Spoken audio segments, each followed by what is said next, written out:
हमारे मानव स्वरूप में प्राण का प्रवाह नाड़ियों के माध्यम से होता है। शास्त्रों में कहा गया है कि हमारे अंदर 72,000 नाड़ियां हैं। इन नाड़ियों में ईड़ा, पिंगला व सुषुम्ना प्रमुख नाड़ियां हैं। प्राचीन ग्रंथों में योग की भाषा में स्पष्ट किया गया है कि नाड़ी का अभिप्राय है चेतना मार्ग, जो हमारी जीवात्मा को विभिन्न लोकों और स्वरूपों से, अवस्थाओं से जोड़ता है। यह वह गूढ़ विज्ञान है जो सहस्त्रों वर्षों की साधना के द्वारा ऋषियों ने प्रत्यक्ष रूप में अनुभव किया।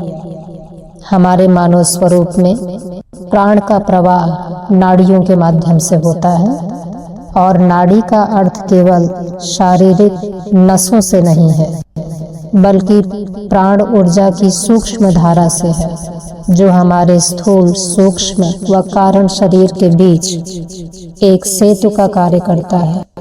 हमारे योग दर्शन के अनुसार जब तक नाड़ियों में प्राण का प्रवाह संतुलित नहीं होता है, तब तक हमारा चित्त निर्मल नहीं होता और इसके लिए प्राणायाम का अभ्यास आवश्यक है। 72,000 नाड़ियों का प्रतीकात्मक व दार्शनिक अर्थ भी है। योगियों के अनुसार यह संख्या अनंत सूक्ष्म मार्गों का संकेत है, परंतु साधना के लिए मुख्य 3 प्रवाहों को समझना आवश्यक है। ईड़ा नाड़ी को चंद्र स्वभाव, जो मन और शीतलता का प्रतीक है। पिंगला को सूर्य स्वभाव, जो प्राण बल और उष्णता का प्रतीक है।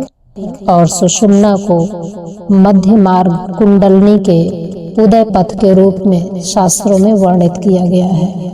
जब ईड़ा व पिंगला का संतुलन होता है, तभी सुषुम्ना का मार्ग सक्रिय होता है और यही वह क्षण है जब हमारी चेतना सर्वव्यापकता की ओर बढ़ती है। जब तक हम ईड़ा व पिंगला नाड़ी के प्रभाव में होते हैं, तब तक हम द्वंद्व की अनुभूति में होते हैं। सुषुम्ना गामी होने पर अद्वैत की अनुभूति होती है। प्राचीन योग परंपरा में नाड़ियों को साधना का प्रत्यक्ष विज्ञान माना गया है, जहां श्वास के सूक्ष्म निरीक्षण से यह जाना जा सकता है कि किस समय कौन सी नाड़ी सक्रिय है।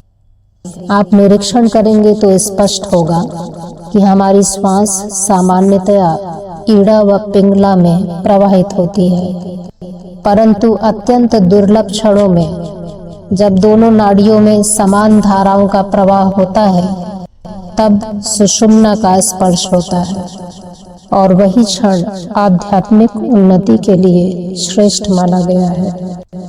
यहाँ पर यह समझना भी आवश्यक है कि नाड़ियों का स्वरूप आधुनिक शरीर रचना के विज्ञान में वर्णित धमनियों या नसों से भिन्न है। यह सूक्ष्म शरीर का विज्ञान है। इसको बाह्य आंखों के द्वारा नहीं देखा जा सकता है। इसकी अनुभूति के लिए अंतर्मुखी होकर के अंतर्दृष्टि का जागृत होना आवश्यक है। बाह्य उपकरणों से हम इसको नहीं देख सकते हैं।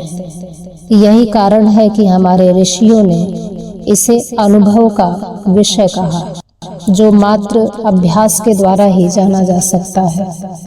जब हमारा प्राण असंतुलित होता है, उस समय मन भी चंचल होता है और प्राण जैसे जैसे स्थिर होता है, मन स्वतः शांत होने लगता है।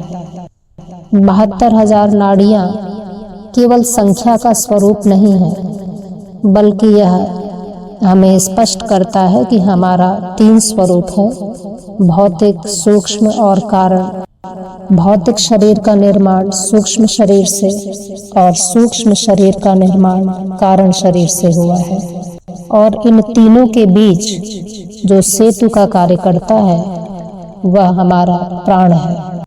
अगर हमारी नाड़ियां शुद्ध हैं, तो प्राण मुक्त रूप से बिना किसी बाधा के प्रवाहित होता है, जिससे हमारा मन निर्मल होता है और आत्मा का प्रकाश हमारे अंतःकरण में उद्भाषित होने लगता है।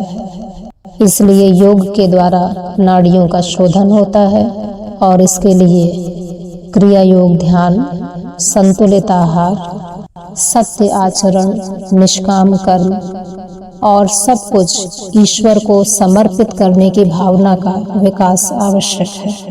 साधना के साथ साथ उच्च मानवीय मूल्यों में जीवन व्यतीत करना भी साधना का प्रमुख अंग है।